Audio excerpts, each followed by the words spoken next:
Welcome back to another exciting episode of Cyber Defense TV. I am your host, Gary Malevsky, and I am the publisher of Cyber Defense Magazine. Guess what? I have a special guest, Mickey Bresman. He is the CEO of Semperis, Semperis.com. Mickey, welcome. Hi. Your company's in New York. Correct. Do you have R&D in other places? Yeah, we have some of our R&D done actually here in California. California? Yeah. Well, you have to have presence in the Silicon Valley, I guess. Have to? Well, to a degree. Okay. And then we also have an R&D arm in Israel, in Tel Aviv. So R&D in Israel, Tel Aviv, and then you've got some folks out here in the West Coast. Yep. And you're all alone in the middle of New York? No. Do you want more? I mean, you want friends? What's going on? Who's with you in New York? Well, Marketing, sales, all of the above. We have people actually all across the U.S. We have the support, the pre-sale, the sales, and the marketing operating in the U.S. That's great. Now you've got a cool name. Thank you. And I like it. Well, you do, and your company. And I can't believe you got that domain. Yep. Right? Because I would have thought a Marine or someone would have grabbed that domain years ago. Yep. What does it mean? What do you do? I mean, you're in an innovative and interesting space, and then tell me who the client base, like the size of the client base. Yeah, well, all of those are great questions. In terms of the name, it has actually to do with what the company actually does. We were thinking about always on. That was kind of the promise of what we do. In terms of the actual offering to the customers, it's the identity-driven cyber resilience and threat mitigation. Can we break this in pieces? Of course. So identity-driven, threat mitigation, and cyber resilience. Yep. So identity-driven means, Bob with his smartphone is logging into the bank and he's moving millions of dollars for his, he's the CFO and it's for the CEO. Is that an identity? So identity can mean many different things, but in reality, for most of the large enterprises, and to your question, we work with some of the biggest enterprises out there, including, the really big ones. You don't have to name them. Yeah. If you said we work with, 82% of the Fortune 500, people are still going to have to look them up right now. Yeah. But that's okay. Yeah. So for 90% of those organizations, their enterprise identity platform is the Active Directory. And isn't that the most secure platform you've ever seen? Of course, the most secure. By the way, Microsoft is taking this seriously, and they've started a whole security platform team, and they have security platform products, and I don't know if you can integrate with it or not, but it sounds like they got scared of too many lateral attacks with AD, and the WannaCry woke them up, so they're really getting serious. I completely agree with you. I think that Microsoft taking it very seriously, but the threats are also being more and more out there, and there is a variety of those. And to your point, part of our thinking was if you think about what happened during the NotPetya attack, and then you think about a company like Maersk, where they publicly stated that they spent about 9 days just recovering their Active Directory. In fact, the shipping company, Maersk. Yeah. I remember that. That was NotPetya. Yeah. And was that a critical infrastructure attack or a PLC attack or a SCADA attack? So I can't remember exactly. NotPetya was basically, it's sometimes referred to as a wiper. Basically, it was an attack that was not necessarily targeting Maersk, to be honest.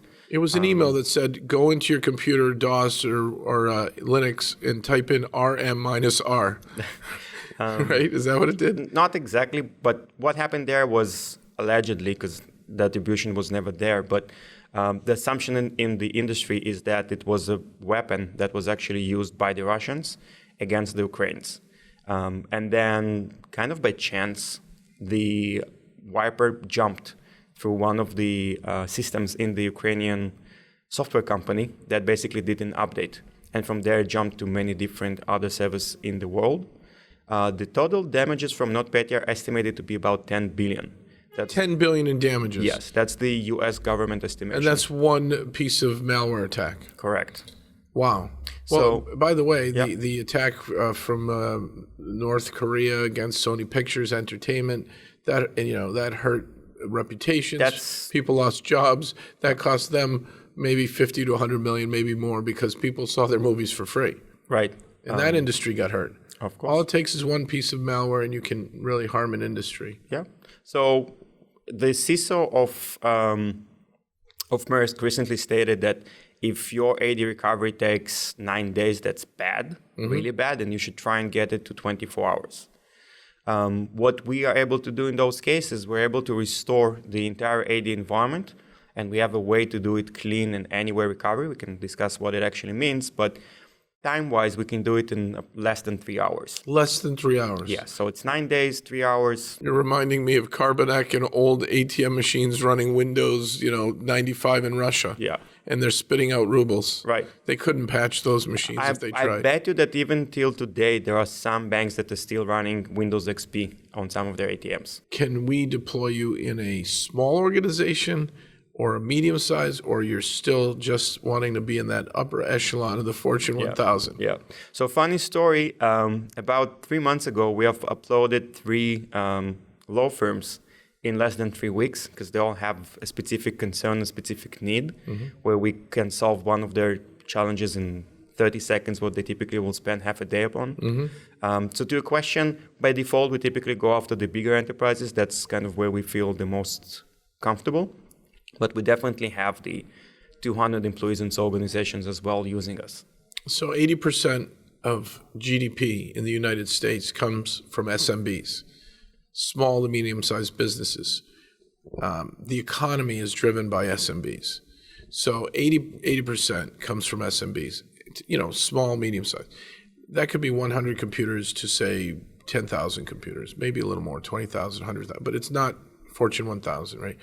So the SMBs, when they get breached, usually you hear them going out of business. Right.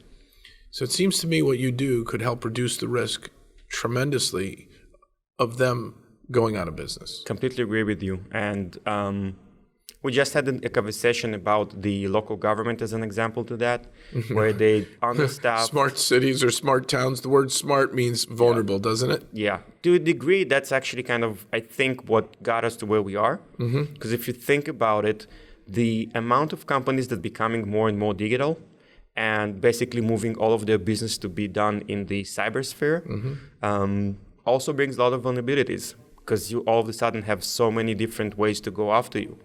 And to your point, the smaller ones are typically the ones that get hits the worst. Not because somebody is necessarily targeting them specifically. It's just because it's easier. You poke everywhere you can, and in most cases, you will find a hole there. You know what?